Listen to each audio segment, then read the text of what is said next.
वेद प्रकाश सिंह, उम्र है 34 और लॉन्ग टर्म का हराइजन है, 20 साल के लिए निवेश कर रहे हैं। बहुत अच्छा लगता है जब अब लोग जो हैं ऐसे पोर्टफोलियो आते हैं जहाँ वो बहुत क्लियर हैं कि मैं लंबे समय के लिए करूँगा। पर फंड सही सेलेक्ट करेंगे नहीं, ये हमारे एक्सपर्ट बताएंगे। तो 10 फंड्स हैं इनके पोर्टफोलियो में, 15,000 की सिप कर रहे हैं। और जो इन्होंने कहा 20 ईयर्स का जो लक्ष्य रखा है ना मुकेश, उसमें ये 5 करोड़ जमा करना चाहते हैं। ठीक है, तो एसबीआई का कॉन्ट्रा फंड 1500 की सिप, आईसीसीआई का लार्ज कैप फंड 1000 की सिप, नावी निफ्टी 50 इंडेक्स फंड 1000, पराग पारिक का फ्लेक्सी कैप 1500, कोटक का मिड कैप 2000 की सिप यहाँ, क्वांट के स्मॉल कैप फंड में 1500, निपॉन इंडिया के स्मॉल कैप फंड में 1500, एक्सिस के स्मॉल कैप फंड में 1500, मोतीलाल ओसवाल के डिफेंस इंडेक्स फंड में 1000 की सिप और मोतीलाल ओसवाल के गोल्ड एंड सिल्वर फंड में भी 1500 की सिप ये कर रहे हैं।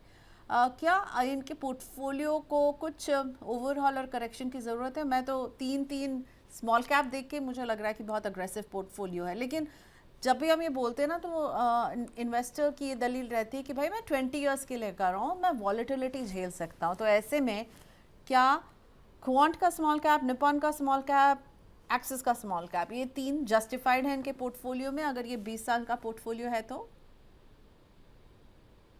देखिए प्रियंका, अगर हम वेद प्रकाश जी का पोर्टफोलियो की बात करें तो थोड़ी सी पहले इनकी फाइनेंशियल प्लानिंग की बात करते हैं और फिर हम स्कीम्स में आएंगे, पोर्टफोलियो में आएंगे। मेरे को लगता है काफी स्कोप है इसमें काम करने का। तो अगर फाइनेंशियल प्लानिंग की बात करें तो वेद प्रकाश जी ने बताया ये सिप कर रहे हैं 15,000 की और इनका गोल है 5 करोड़ का।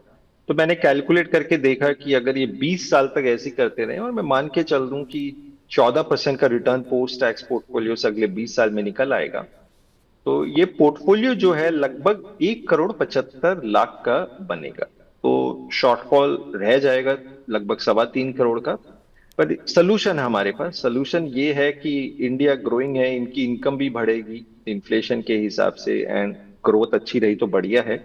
इनके लिए रिकमेंडेशन ये होगा कि ये स्टेप अप करें अपनी सिप को। हर साल ये 15% से अपना सिप का अमाउंट बढ़ाए। जैसे इस साल अगर ये 15,000 कर रहे हैं तो अगले साल 15,000 प्लस 15% से उसको बढ़ा दें, 2,250 की और उसमें कर दें, है ना। तो 17,250 की आप उसमें ऐड कर दीजिए। तो उससे क्या होगा, और हर साल बढ़ाते रहिए तो आपका कंट्रीब्यूशन बढ़ता रहेगा, तो गोल के हम पास आ जाएंगे। तो अगर आप 15% के हिसाब से स्टेप अप करेंगे हर साल, तो आपका जो कॉर्पस है 20 साल में लगभग 5,10,00,000 का बन जाता है। तो गोल डेफिनेटली अचीवेबल है, बट थोड़ा सा आपको कंट्रीब्यूशन की जरूरत पड़ेगी, अर्निंग्स की बढ़ाने की जरूरत है। अगर आपको लगता है आप स्टेप अप नहीं कर पाएंगे तो फिर आपको अपना गोल रिड्यूस करने की जरूरत पड़ेगी। तो थोड़े से एडजस्टमेंट की जरूरत है। जरूरी नहीं आज आपने स्टार्ट किया है तो इमीडिएटली चलें। आप चलते जाइए इस जर्नी में, कभी विंड फॉल आएगा तो इन्वेस्ट कर दीजिएगा। मेरे को लगता है गोल होने से वो डेफिनेटली अचीव हो जाते हैं। गोल पे फोकस करते रहिए तो गोल डेफिनेटली अचीवेबल है। अब इनके पास अगर हम पोर्टफोलियो में देखें, प्रियंका आपने बिल्कुल सही बोला, 10-10 इनके पास स्कीम्स हैं, 10 स्कीम्स हैं, उसमें से 3 स्मॉल कैप स्कीम्स हैं, काफी एग्रेसिव है। इसके अलावा एक इन्होंने डिफेंस भी उठा रखा है एंड गोल्ड एंड सिल्वर भी उठा रखा है। तो मेरे को लगता है स्ट्रक्चरिंग की काफी जरूरत है इसमें, एंड स्कीम्स हम कम कर सकते हैं। तो प्लान मैंने बनाया, 4 स्कीम्स मैं इनके लिए बंद कर रहा हूँ। इनके पास 3 स्मॉल कैप है, can't small cap, Nippon small cap, axis small cap है। तो हम निपॉन स्मॉल कैप को कंटिन्यू करेंगे, एक्सिस स्मॉल कैप और कॉन्ट स्मॉल कैप को बंद कर देंगे। एक इनके पास एसबीआई कॉन्ट्रा और आईसीसी लार्ज कैप फंड है, इनको भी हम बंद कर देंगे। तो 4 फंड हम बंद कर रहे हैं, can't small cap, axis small cap, SBI Contra, ICC large cap. जो बाकी फंड्स हैं इसमें से मैं 4 फंड को कोर लूंगा। कोर फंड में ये लूंगा कि एक तो पराग पारिक फ्लेक्सी कैप है, एक कोटक मिड कैप और एक कॉन निपॉन स्मॉल कैप है।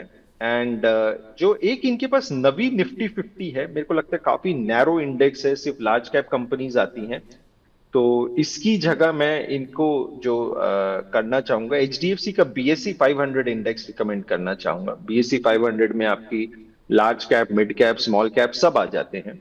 तो नवी निफ्टी 50 की जगह एचडीएफसी बीएससी 500 और Parag Parikh flexi cap, Kotak mid cap और निपॉन स्मॉल कैप, में 20-20-20% आप डालें तो 80% आपका कोर पोर्टफोलियो बन जाता है। मैं फिर से रिपीट करता हूँ, एचडीएफसी बीएससी 500 में 20%, पराग पारिक फ्लेक्सी कैप में 20%, कोटक मिड कैप में 20% एंड निप्पॉन के स्मॉल कैप में 20%। तो ये 80% आपका कोर हो गया। अब सैटेलाइट के लिए थोड़े से एग्रेसिव जो इन्वेस्टमेंट्स हैं, आप डिफेंस फंड कर सकते हैं। डिफेंस महंगा है बट ग्रेजुअली आप बिल्ड करें, मेरे को लगता है आने वाले टाइम में डिफेंस अच्छा करेगा। जियो पॉलिटिकल टेंशन बढ़ रहे हैं, इंडिया का एक्सपोज भी बढ़ रहा है। मतलब अच्छा तो ये होता है डिफेंस सस्ता होता है, बट डिफेंस सस्ता हो नहीं रहा, बट लॉन्ग टर्म के लिए आप बिल्ड कर सकते हैं। 10% आप डिपेंड में कर सकते हैं और 10% आप मोतीलाल ओसवाल के गोल्ड एंड सिल्वर में कर सकते हैं। तो 6 फंड आप कंटिन्यू करेंगे, 4 आपके कोर हैं जो नॉर्मल डाइवर्सिफाइड इक्विटी फंड्स हैं, एंड बाकी जो है 20% आप डिपेंड्स और गोल्ड एंड सिल्वर में करें। ओके, सो मैं कहूँगी कि आपने वेद प्रकाश जी के बड़े बिखरे हुए पोर्टफोलियो को जो है थोड़ा सा स्ट्रीमलाइन करने की कोशिश की है, कम किए हैं कुछ स्कीम्स, ठीक है, कोर और सैटेलाइट में क्या रखना है बताया है। पर इससे भी इम्पोर्टेंट बात जो मुकेश जी ने एकदम शुरुआत में कही, प्लीज़ उसको वेद जी ज़रूर फॉलो कीजिएगा कि ये केवल 15,000 सिप करते रहेंगे ना तो वो 5 करोड़ जो आप अचीव करना चाहते हैं वो बहुत मुश्किल लग रहा है। स्टेप अप अग्रेसिवली 15% का हर साल करना होगा, वरना आप जो है कुछ 1.25 करोड़ में ही जो है पारी सिमट जाएगी, पर आपको 5 करोड़ बनाने हैं। तो स्टेप अप ज़रूरी है। पोर्टफोलियो को थोड़ा सा बहुत ऑल ओवर द प्लेस है, उसको थोड़ा सा स्ट्रीमलाइन किया है।